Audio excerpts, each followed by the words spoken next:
Hi, I'm Jeff Holden. Welcome to the Nonprofit Podcast Network.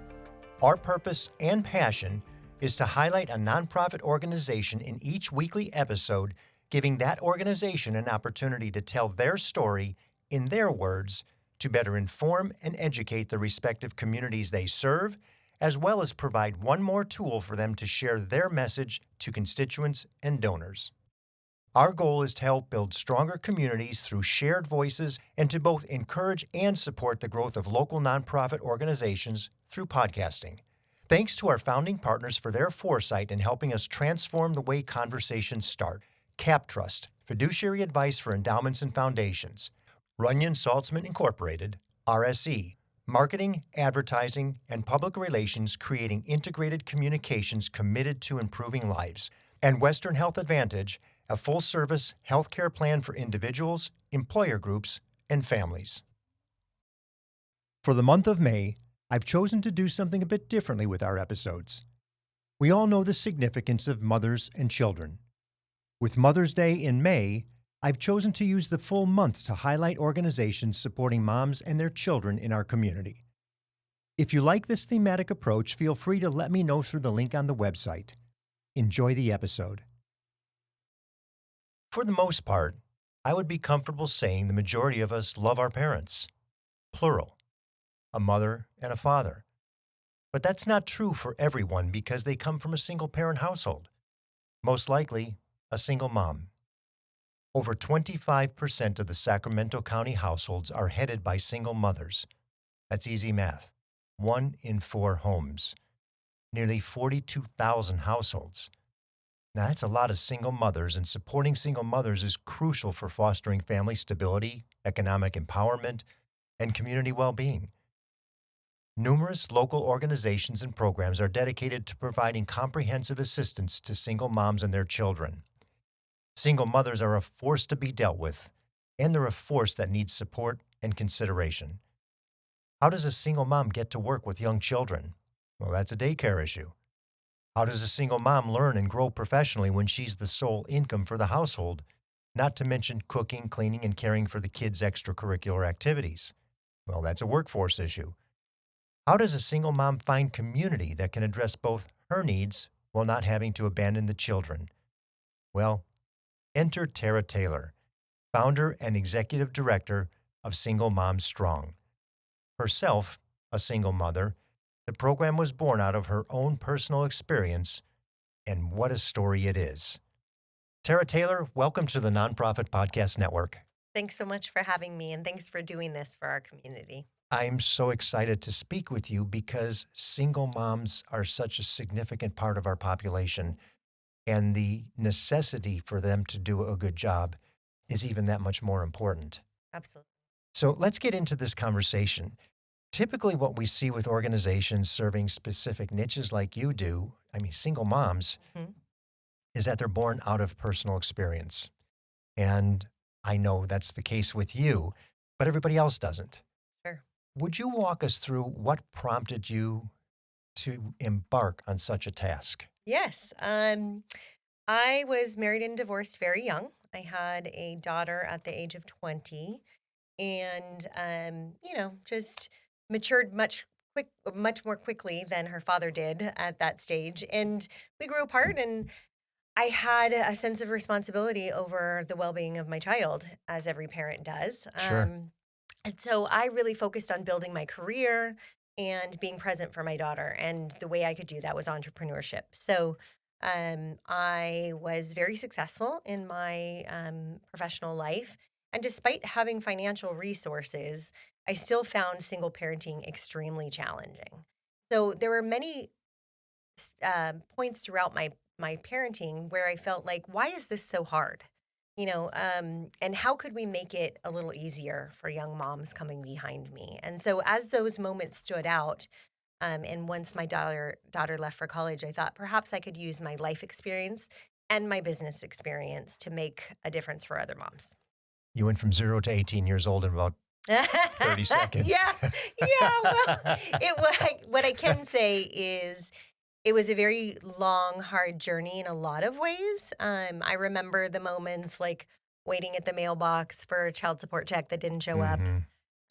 I remember a lot of really interesting systemic barriers like the childcare subsidies that have an income cap that's a little too low for you to do well for yourself, but not enough for you to really thrive. And so there were just things that stood out in that journey. And there was also, being getting to a point in my career where I could afford and could provide pretty well for my daughter. And she was an athlete and wanted to play soccer. And so she was on a traveling team.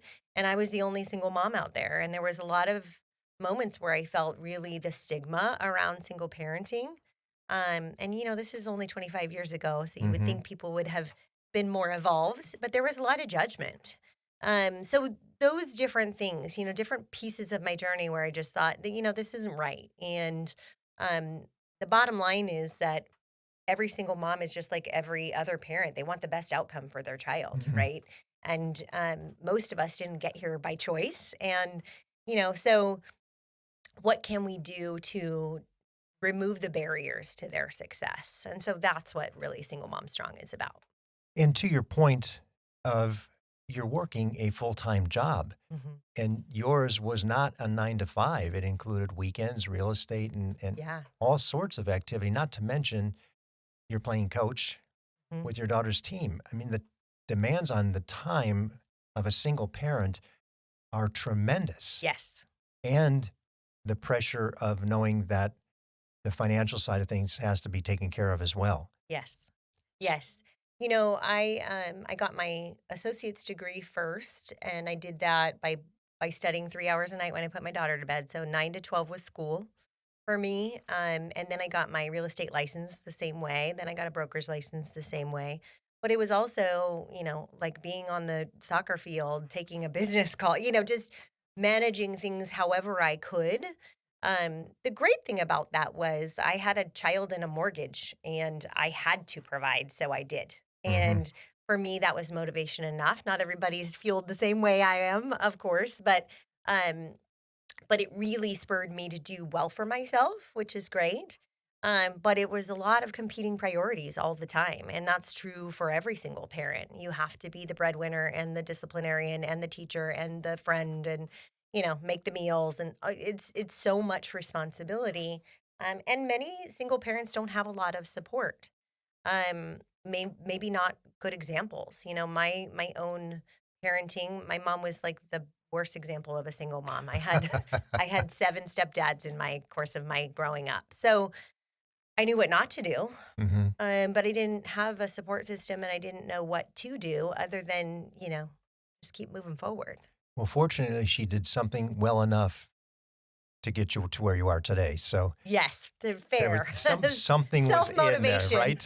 But and discipline Self-motivation, yes. someplace Yeah, for in sure. some way, shape, or For form. sure. And that's what I wanted to get out of that little interlude there, Yeah. because it is so challenging, and we're going to have women who are single moms listening Mhm. and wanting to learn more about the organization, how it benefits them, and what they can do, Yeah. and what they can do differently because maybe what is being done today isn't working as well as they would like it to. Yeah. I think the most important thing that Single Mom Strong provides is the community. And community is such an overused word now, but I touched on being kind of othered, right? And when you're a single parent, your single friends don't have kids and your married friends have each other, and so you're kind of in your own box. But the great thing about Single Mom Strong and the community that we've built is that all of these moms know what it feels like to carry all those balls in the air, right? And so they have really strong bonds around that experience.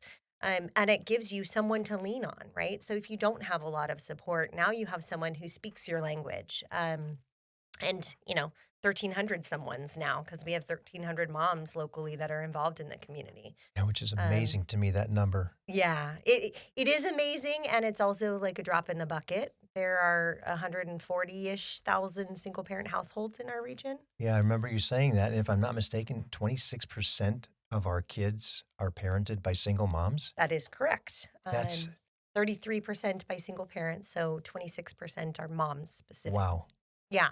And you think That's a big chunk of our population, right? A And quarter. so, yeah, so why aren't we paying more attention to this type of household, right? Mhm.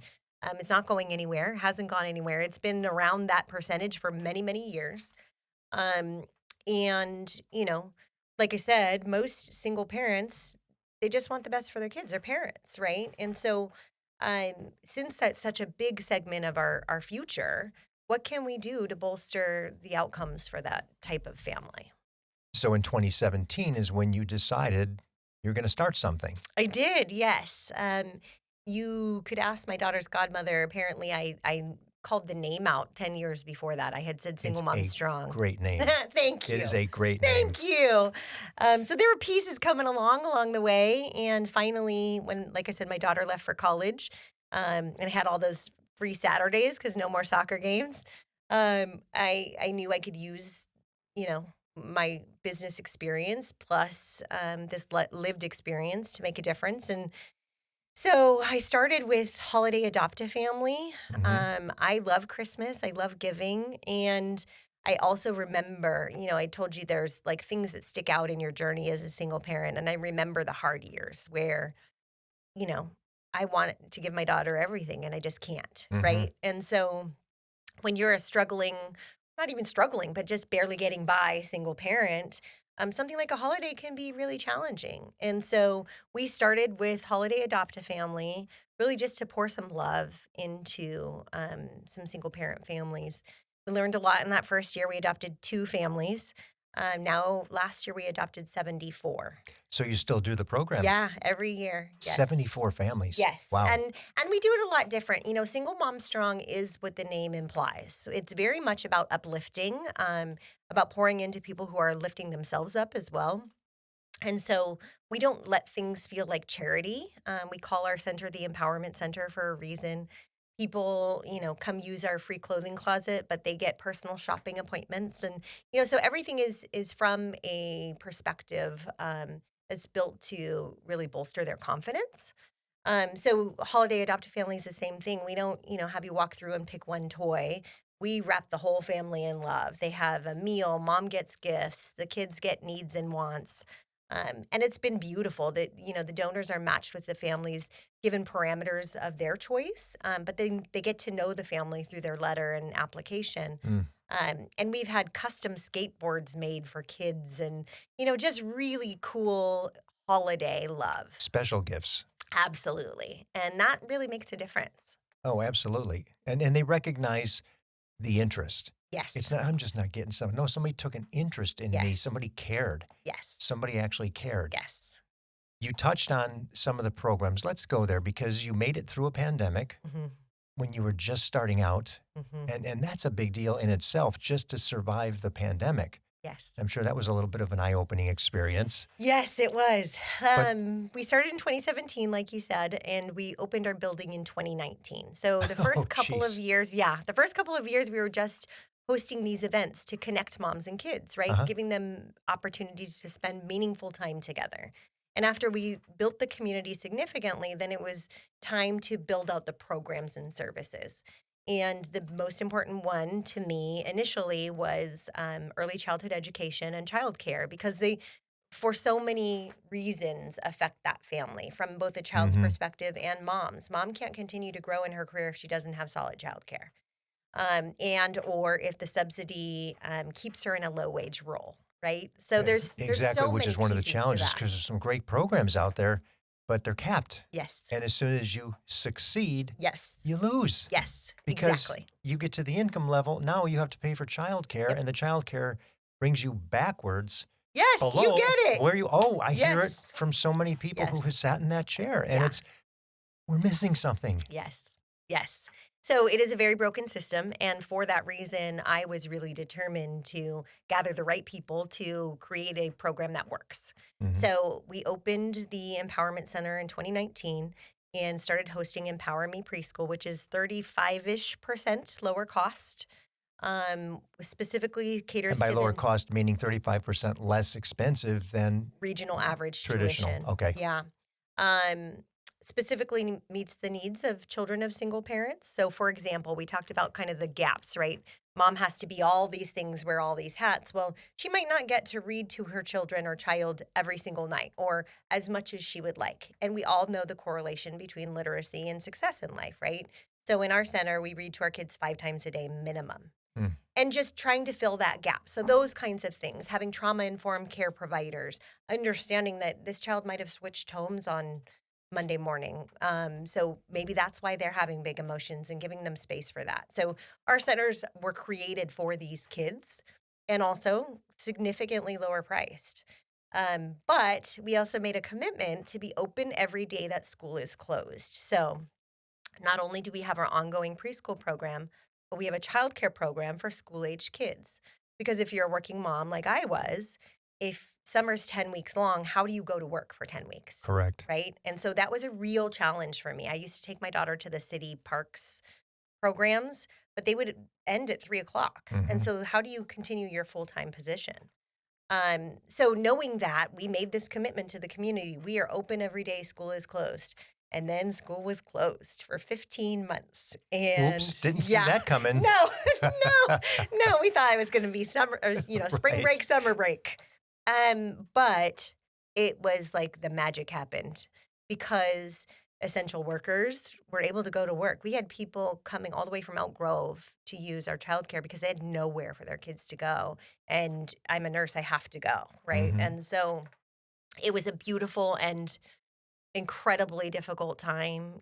Kids with we had 15 schools represented at one point, like kids working on different Wow. learning platforms, different school districts, different grades, and we just all dug in and made sure it happened for them. So as much as taking on all that overhead right before a pandemic was crazy, it was as if it was meant to be, so that those moms could continue to work and those kids had a safe place to go. Yeah, you're right. That's baptism by fire. That Totally, is you're in totally. it. Yes. And you learned a ton, I'm sure, as you Oh, went yeah. through the process of the significance of absorption, Yeah. whatever it may be, whenever it was needed. Yes. That's one thing I will say that we do well is, we listen to our community. It's really about what single moms in this region need. It's not about what I think they need.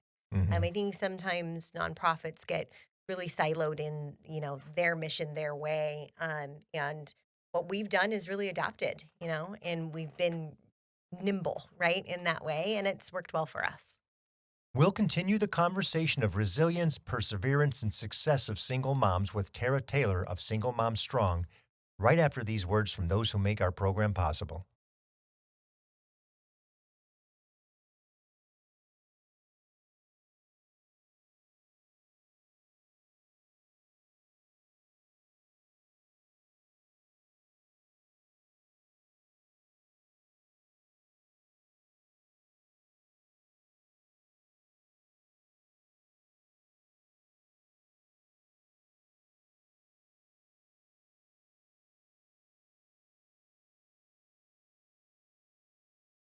I'm thrilled to have Western Health Advantage partnering with us as they do so much to support so many nonprofit agencies in our community. As a truly local health plan, you'll find individual and family options, employer options, plans for CalPERS and Medicare Advantage.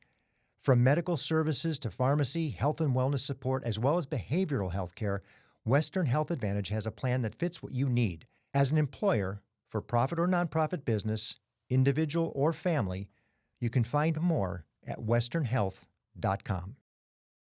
Tell me a success story or two of somebody that's gone through the program, single mom, really challenged initially, gets into Single Mom Strong and progresses through. Yeah. I'm sure you have many, many. There are quite a few. So, what makes Single Mom Strong different is we are not crisis intervention. So, it's not like you show up and you're experiencing, uh, you're unhoused or you're having an addiction issue. Or so, there's not like a start and stop point Mhm. with Single Mom Strong, right? You're not graduating a program. You're coming into a community and you're taking what you need at different times, right? So, one year you might need your child to be in preschool and you might need career coaching. The next year, you might only show up for community events.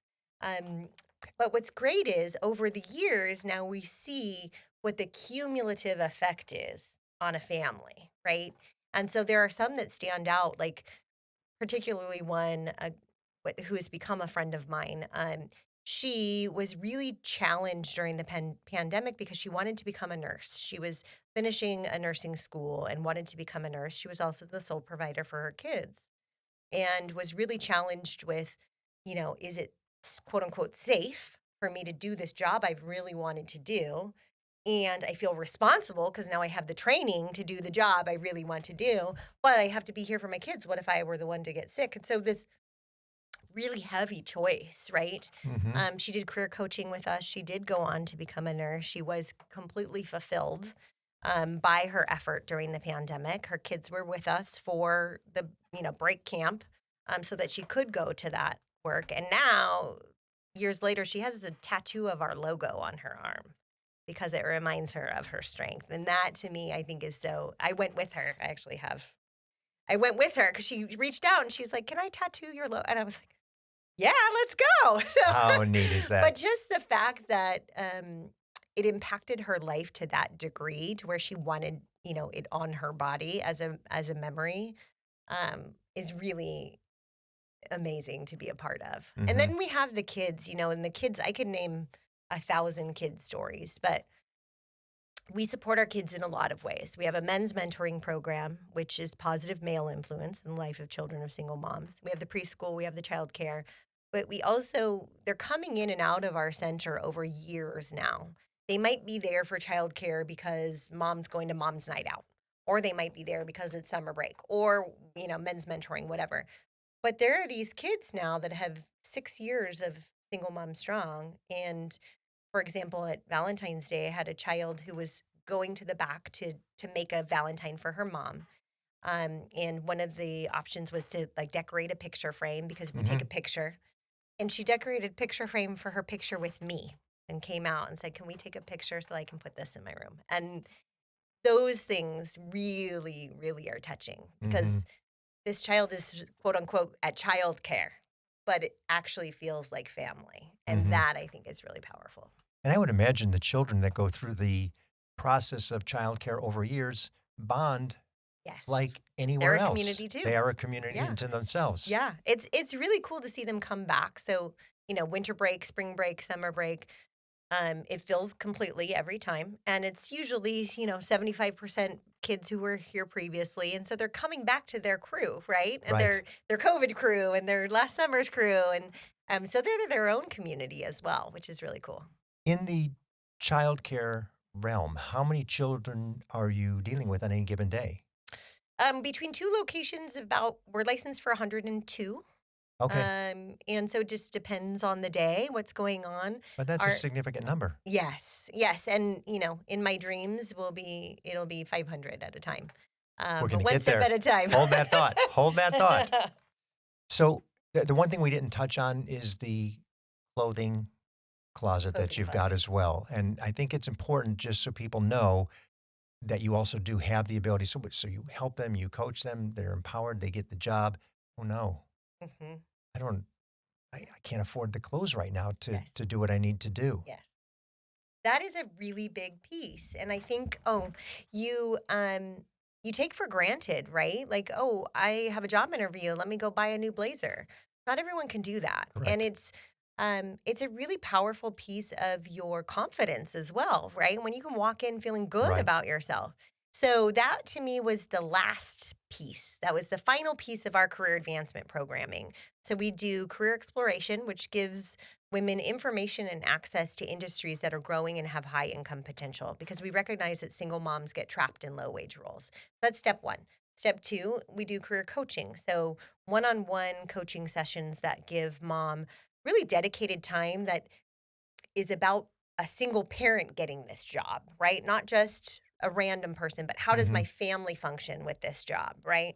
And then the last piece, you're ready, you've had done your mock interviewing and your resume is updated. You need to feel great going to that interview. Right. And so we do personal shopping appointments. We have what we call the career clothing closet. It is really well supported by the community, which I love. Work wear has changed over the Hmm. years, right? But you still need to go to an interview or first day at the job looking like a professional. but a lot of people have less need for their professional clothing. So we have a whole store where our women shop for free, and it's not charity; it's enriching their lives. It's pulling the racks out and giving them an hour to pick all they want and fill as many bags as you can, and we'll see you next month.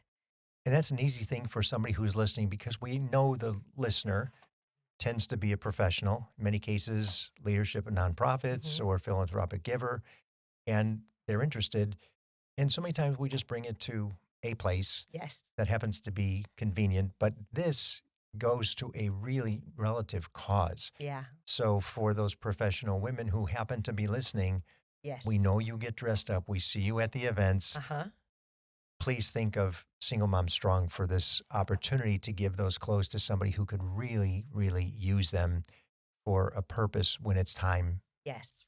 Yes. to donate Um, them. and I think it's really meaningful. That's why our closet is so stocked, because it means something. When you spend a significant amount of money on an outfit and then you just go give it to someone who's going to sell it for $3, it doesn't have any meaning. But with Mhm. us, it really does. So, And if it's anything, which I'm sure many of our listeners are not that dissimilar from my wife,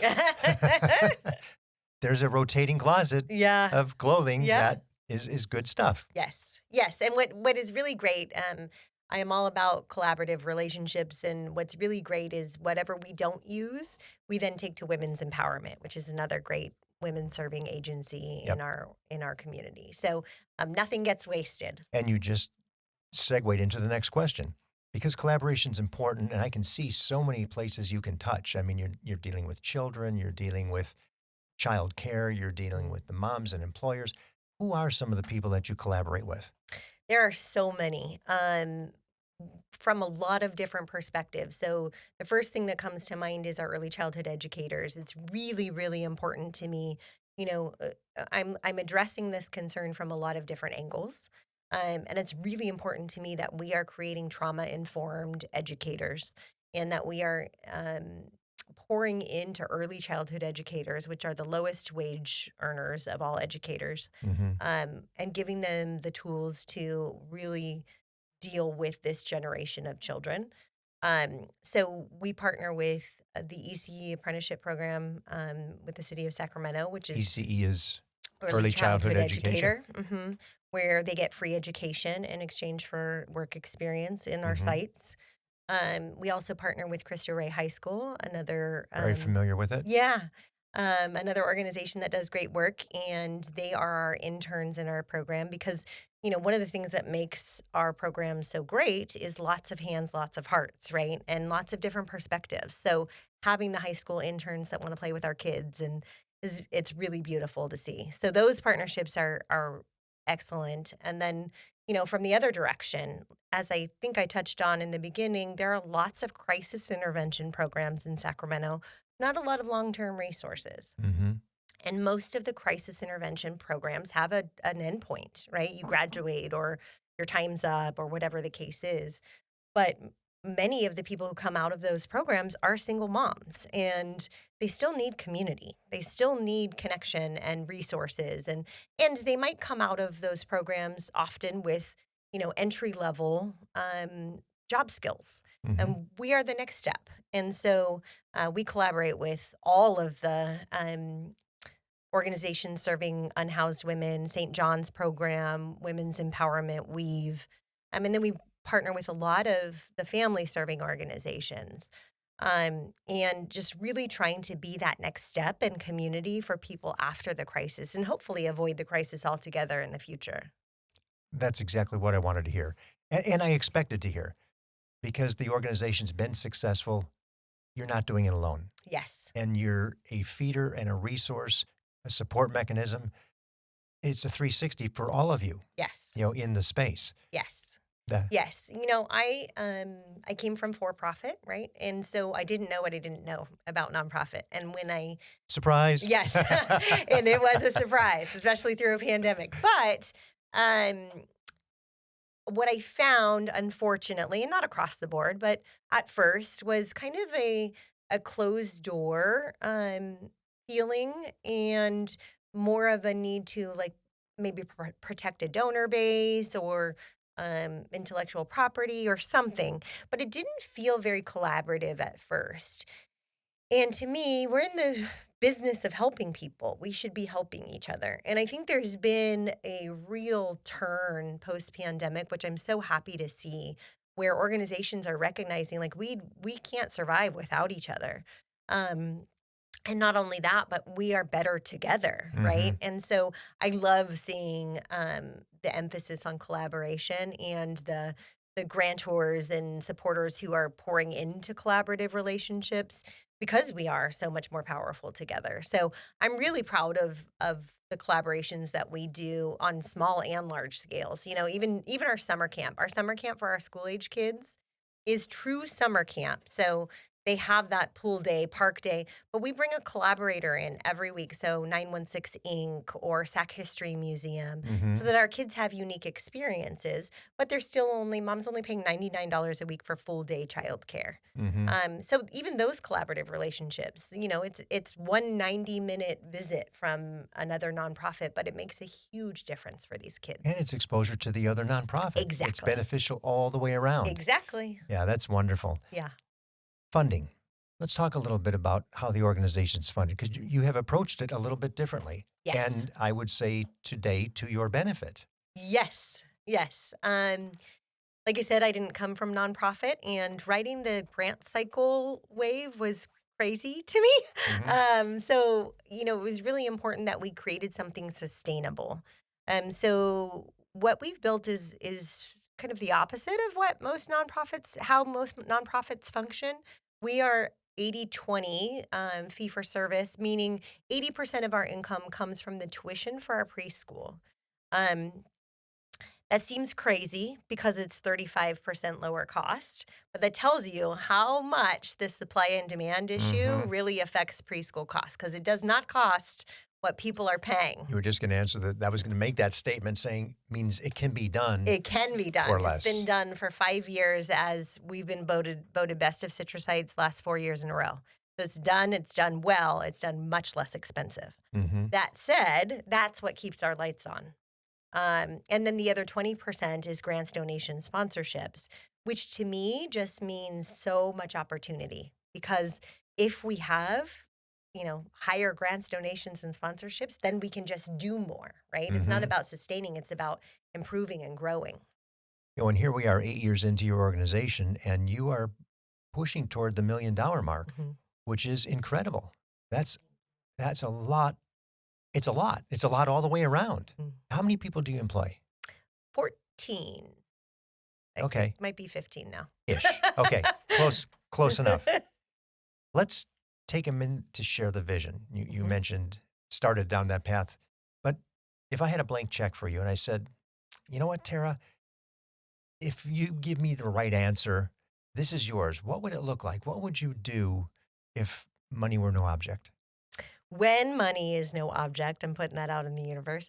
Love When it. that happens, we will regionally have a preschool location within 10 minutes of every single mom. So that to me means Rancho Cordova, South Sacramento, Elk Grove, just being sure to saturate the region. Mm-hmm. Um, hopefully, even more than those three locations, because we can correct the supply and demand issue if we create supply at our price. Mm-hmm. So that's step one. The second is to build an army of trauma informed early childhood educators. It's a path that I'm on right now, actually, in collaborative relationship with Heartland Child and Family Services to build more educational tools for our educators to become more specialized in those ways. Mm-hmm.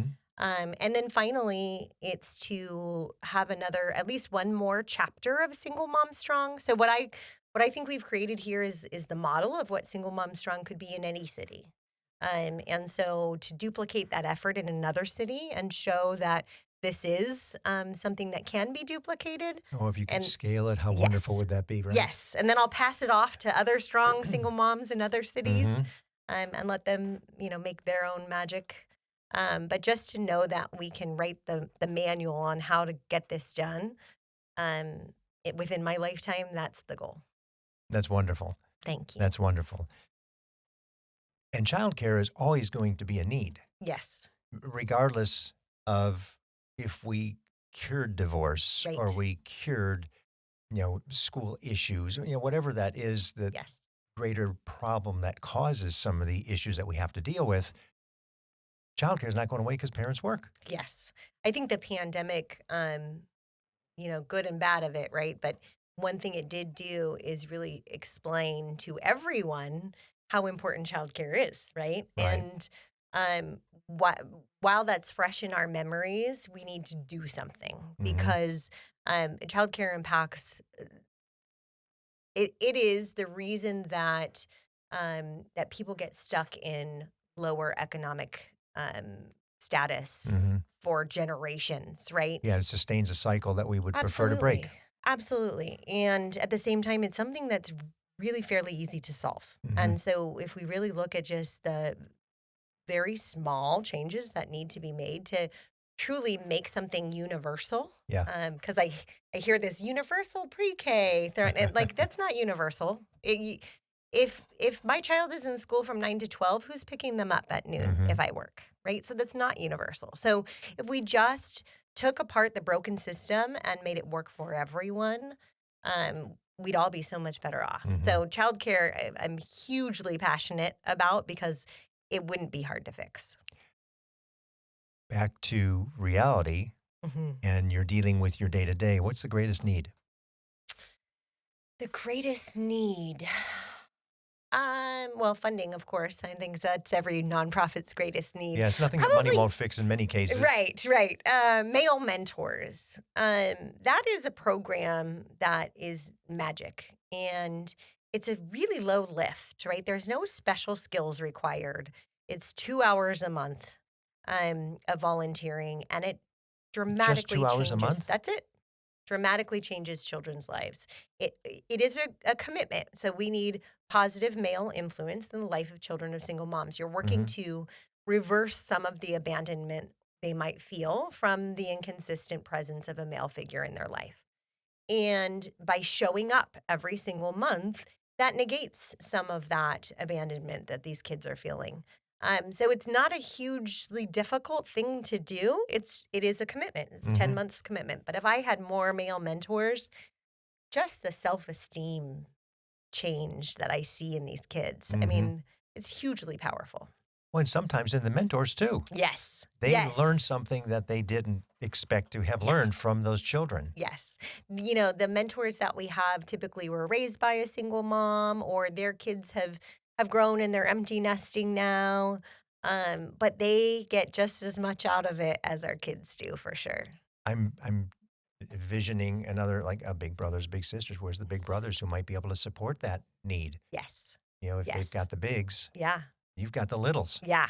Absolutely. Yeah. I see a lot of potential for that program in the long term. Hmm. Um, you know, w- I see a lot of potential for a lot of things we do, and we're just kind of a small, scrappy team at this point trying to make it all happen. Yep. So, in time. You've got so much going on. Yeah. What's the best way to learn more about the organization? Where should people go? Singlemomstrong.org is our Okay. website. Lots of information there. And we We will put that in the show notes as well. So it's an easy yeah, tap. yeah. Um, we also do online orientations, which is something that I love about our program. So if you're a mom or you want to volunteer, we just do a 15-minute conversation, walk through some slides that kind of demonstrate all the things that Single Mom Strong is and Hmm. does. But I think it makes things make sense for people, and it's 15 minutes. It's only 15 minutes. Yeah. And we can get that on the website. Yep. You can They find it just on the. click and make an appointment. Oh, that's wonderful. Yes. That's so simple. Yes. So simple. Well, Tara, what a beautiful story of you turning passion into purpose, into practice. You have walked the walk.